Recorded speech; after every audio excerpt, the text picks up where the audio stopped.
Okay, we are battletalk.net and we're in a lovely pub in Islington called The Joker. There's Clarence to the right of me and I'm lucky enough to be stuck in the middle with the Amorettes from Scotland. How are we doing? Alright? Good, good. Now, you're in London because you're playing Camden Rocks on Saturday night. Mm-hmm. Excited? Yes. Camden Rocks always a good one. We did it last year. Mm-hmm. Yeah. And just great reception. Always good to play in London. Got a good following in London. Yeah, last week's gig was pretty excellent and you showcased the whole of the new White Hot Heat album, which is out on June the 27th. Mm-hmm. Now, it's a little bit special, this one, because you've got two very big names on it, namely Morley and Ricky Warwick. What was it like working with such stellar names? I don't know, quite intimidating. Obviously, we'd never really, especially for me, it's mostly songwriting, so, writing with Ricky was a bit intense at the start. He'd approached his management, who approached our management, and then sort of just was like, yeah, I'm really interested in writing with Jill, and I was like, yeah, you're kidding me on, you're having me on. I didn't believe it for ages. I was like, nah, shut up, Mark, shut up. But no, it was true.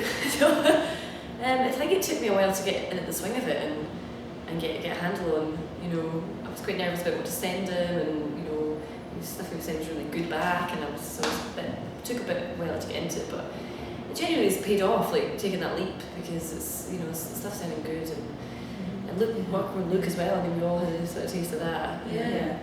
He's very, very meticulous, very, which actually just makes you think a lot more about your own sort of writing style and what you want to sort of convey, the way we play on an instrument. He's very good at sort of mentoring us in a way.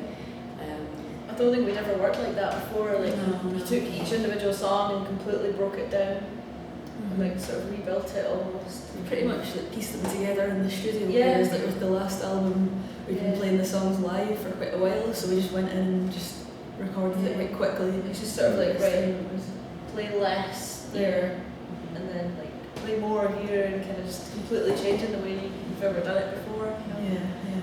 It's a good experience.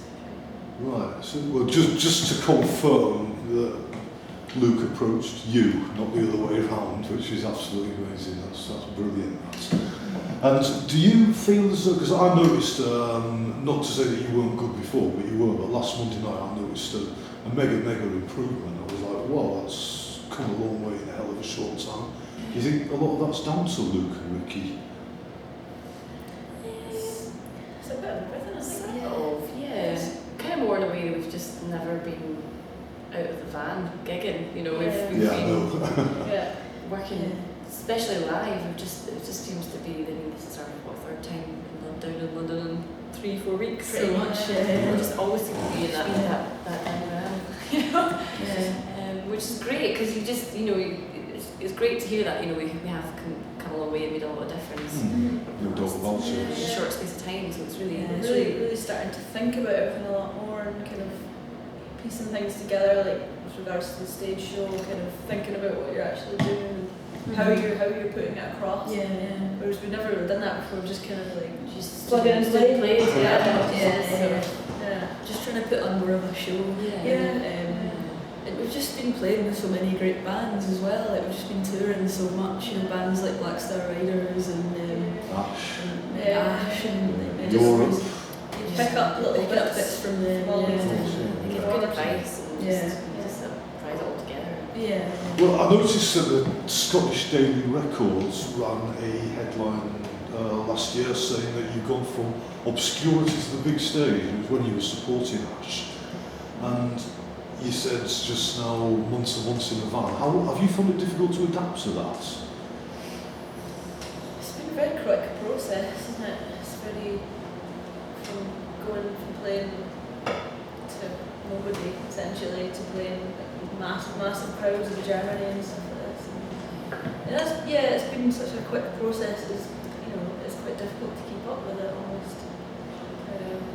Sort of actually believing in yourself and that we are actually an okay band.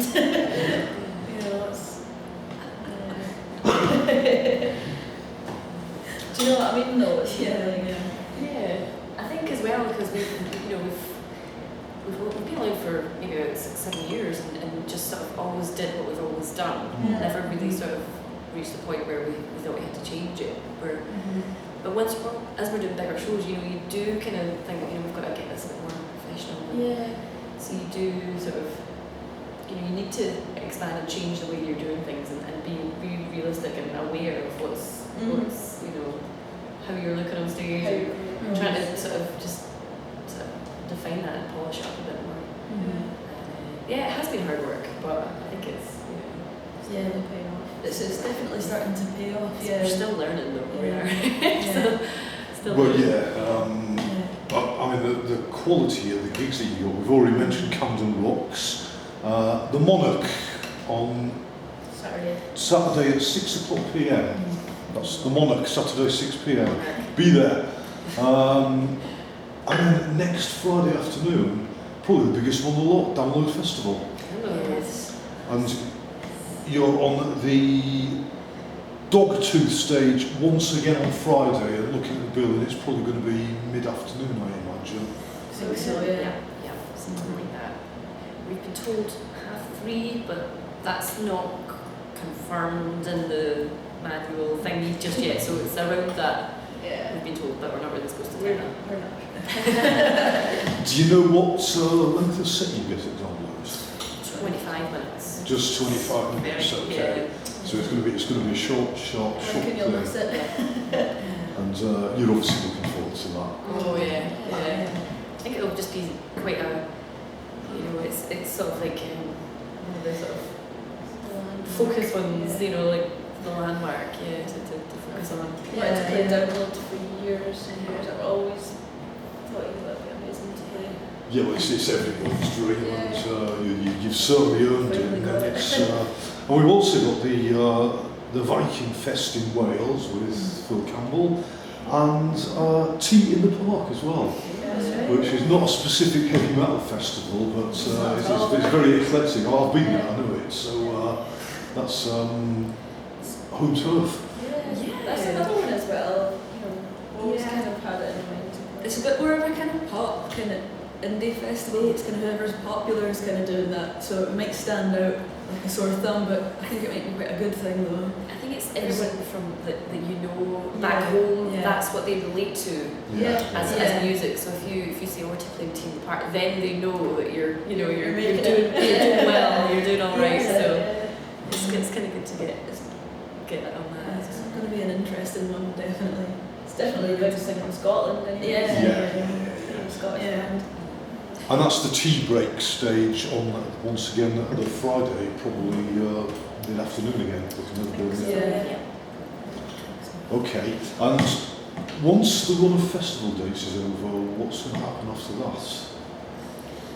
We'll probably be into August, kind of late September time. We've got festivals up until the end of the summer. Then we're hoping to get our to relaunch our very old CD that we sort of recorded ourselves, Very first album. produced ourselves, the very first record. So because there's been a lot of demand for it, everyone's been asking, because it's sold out. We only made 1,000 copies, and they're going for stupid amounts on eBay at the moment. So we'd always had people sort of asking. So we're going to relaunch that as well, so people can get a copy of it. And hoping to tour like what Heat, the new album, get our own sort of headline tour. So there's been talks of that. Nothing's is booked, confirmed yet, but so we can't tell you that. But that's the hopes for the end of the year. So basically, you stay on the road for the rest of the year. Yeah, pretty much. Okay. Stay on that busy. Okay, but back to White Hot Heat, which you just mentioned. The opening song is Batter Up, and there's a debate going on in the Metal Talk offices at the moment as to whether that's about Scottish deep fried delicacies or something else. So can you clear this one up for us? Of course it is. I've never thought of it that way, but that's hilarious. It makes sense. Yeah, it does make sense, yeah. Battered pizza. just a, it is more of like a sort of metaphorical kind of play on, you know, just having, you know, getting prepared and ready for, you know, the new album, the new wave of sort of views that come out. You know, just it's sort of just a motivational song to just get focused and get prepared, and it's kind of it's quite a vague song, but it's more just sort of, you know, let's get riled up, kind of let's get focused, sort of batter up. It was a sort of homage to the Game On album with the bats and things. You know, it looked quite scary, but it was sort of just a intimidation kind of stance, sort of, you know, like the hacker. They've got their own little kind of.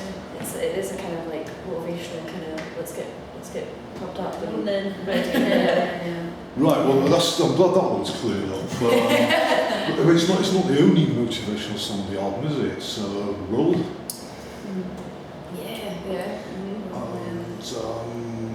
And Let the Neighbours Call the Cops. Yeah. They're all quite angry when you watch it. Motivational or just kind of don't care. We will make as much noise as we want to, and we will like it. Good attitude. Kind of good fun. Yeah. That was on written with me and Ricky Warwick. So they're his lyrics, my song, but yeah, I really liked his style in that. So yeah, it was written around that kind of vibe. He seems to know us pretty well. Yeah. Always at And Let the Neighbours is the first single from the album, I believe. First single, yeah. It's just been played first time on Planet Rock. It was a Tuesday? Monday or Tuesday, yeah. At Paul, we played it on his breakfast show, which is amazing. So I think there's sort of, it's on the playlist now. But yeah, we're hopefully going to be shooting the video next week, Tuesday. So it's going to start. Yeah, it's going to be fun, that one. Yeah.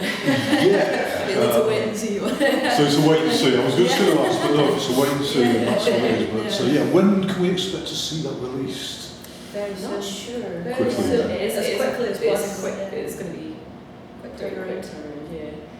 We've not got a lot of time in between festivals, so it's sort of squeezing it in. Yeah. And so where are you making this? Back home, I think. Yeah. Back in Glasgow. Okay.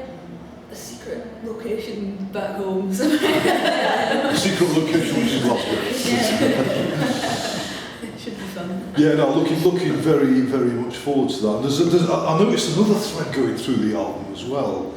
Man Meat and I can't read my own writing here. Perverse Alert, which I believe is Luke co-writes.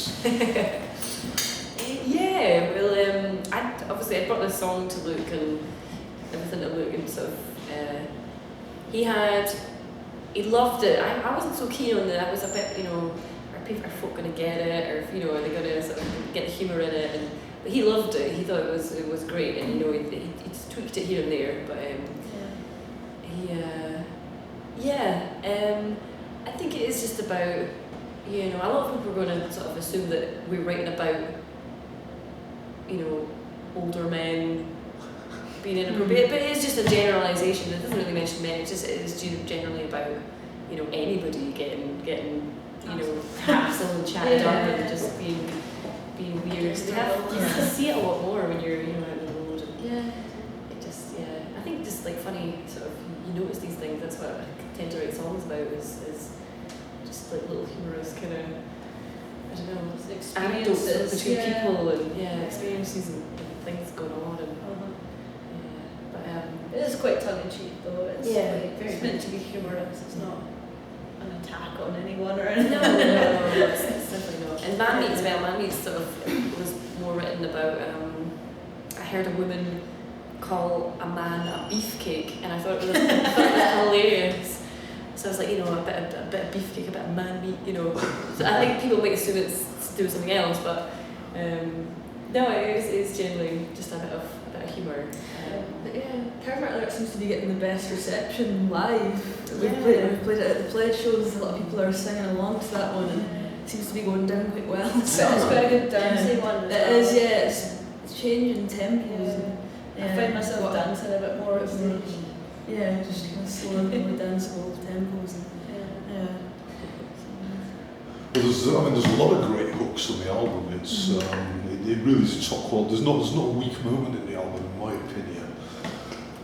So, how did it all come together? I mean, we know the basics about Luke and Ricky, but the actual writing process, did you have a lot of this material in the can, or did you do it all at once in between, or after the last tour? Well, this was quite a tough one. Obviously, we've been on the road so much and trying to get home to get enough time to sort of sit down and get your ideas out. It was quite a struggle, I must admit. We hardly got together before the end of the year to sort of like work on anything. We were out with Ash until We December. had about 3 or 4 tours towards the end of the year, and it was just getting really, really busy. So we basically had from sort of Christmas, all through the Christmas break, and then all through January, February, just to get together and write. You know, I would go away and sort of write some stuff and bring to the girls and say like, what do you think? Let's try this. And we were under a lot of time pressure to get things right. We had some riffs from way back that we had during the year that we'd sort of recorded and things, but it was trying to pull it together at the sort of in a few weeks. We just dedicated it to writing and getting things down, playing with ideas, and because we don't really tend to sort of write on the road, which a lot of bands do. You hear bands sort of playing new things at sound checks and things. It might be something we do over time, but it was. Like, we've never really worked like that. Never, no. I think we need to start because it would take a lot of take a lot of the pressure off sort of. Yeah. But no, I'm happy with the way it turned out. You know, it's quite stressful once you're under that time pressure. You know, this is because you stop listening to it after a while, even though you're playing it so much every day, you kind of stop hearing it. But it's good to have fresh ears, like Luke, who knows what he's doing. And it's good to get that kind of feedback and opinion from someone else. And, even if you're not in the zone yourself, you're like, oh, are you sure? I don't know, you know. But like, oh, that's great. It's a bit of reassurance. It is good. It's good to get that feedback. Another standout moment from the album for me was Crusader. And can you tell us what that one's all about? Because once again, I'm in is it that? That is quite an odd one. We weren't sure about that. You know, we'd had a lot of. That was actually the first one I started to write. That was the first sort of riff I had, and I wanted to take it in a new direction. You know, it's quite an odd, kind of not our usual, just like 3 chords and go kind of vibe. It was quite a bit different, but no, I think it's the song name is actually from a caravan. A caravan? A caravan, yeah. I had this thing in the last summer where we, there would be we'd be on the road a lot, so you'd get really bored in the car, and you would see all these caravans go past with really strange names like Unicorn, Crusader, Spangles, all these weird. And I just started writing them all down and thought, I'm gonna incorporate these into something, and that one just really stuck out, and I was like, that's a great name for a song, and it kind of spiraled from there. I think it is just about a sort of more sort of about hypothetical sort of strong woman, almost like a Joan of Arc kind of character. That's just kind of it's not about myself or anyone else in that way. It's just it's just about sort of like a being warrior, aware and being quite self-assured and sort of you just because people watch a lot and just sort of seeing characters and sort of having this sort of idea of a story about this girl who's quite just I don't know, quite self-assured, and that's quite a it's quite good to see that kind of self-confidence, awareness. It's good. Women power. Absolutely. Well, you certainly demonstrated an awful lot of that last Monday night. And all this time that you've spent on the roads, what's been the highlights? What's been absolute high points so far? Oh, so many amazing people met. Friends for life almost. There's even things, just like little things. I mean, we played with Blackstone Cherry was amazing. Yeah. And then that kind of thunder journey, that was amazing. But it's like, there's little things like guys will come up and they'll have tattoos of your band name on their arm. And this guy the other night in the play show is naming his baby after us, like Amorette. His middle name. I didn't know that. And that's just like, you know, you're making these impressions on people's lives that, you know, is more than just music. It's just, it gets quite to the next level. It's just really, it's amazing. It's just, you know, you feel like you can make that kind of impression on people. It's really strange. It's just, it's really nice, but I know, oh God, get away. I feel a bit pressured. Like that. It's nice to make a difference. It really is. Like, it's just bizarre, but I think, especially last year, I think Blackstone Cherry was a big, was a good gig. Downloads is just having that announced is amazing. Yeah, it's been really good for me. It's been a good one. So many highlights. So many. Oh God, we got proposed to on stage. Yes. That was quite funny. Well, all three of you. It was Ash's guitar tech was dared by the rest of Ash to come and propose to all of us. And we all said yeah. Well, right, so, Technically engaged. so when's a happy day then? I don't know. Oh no, it happened in Dublin. Mark from Ash married us. Tour finished. Yep. It was a ceremony. Yep. None of us we were but it's unreal. So yeah. I So actually remember being married, but I am Ash married. were a lot of fun to tour with. They showed us everything. That was a highlight. So good. Yeah, there were a lot of us. Irish, you know. They like to drink a lot. Yeah. And what about the future then? Where do you want to take this? And it's been a magnificent first 6 years. What about the next 6 years? Just to get like further afield, I guess. Just to keep doing it and get to other territories. You know, maybe out to Europe more often, and maybe to the States, and maybe to Australia. We'll see. Get We'll see. bigger and bigger. Yeah. As big as possible. Yeah. Just to keep doing it. Really. Yeah. Travel more. Yeah, keep playing, keep doing this. Yeah, good Yeah. words. And before we wrap up, do you have any message for your many legions of supporters out there? Thank you. Thank you. Yeah. That's all we've got to say. You keep doing what you're doing, Yeah. and we'll keep doing what we're doing, and that's Thank you for everything.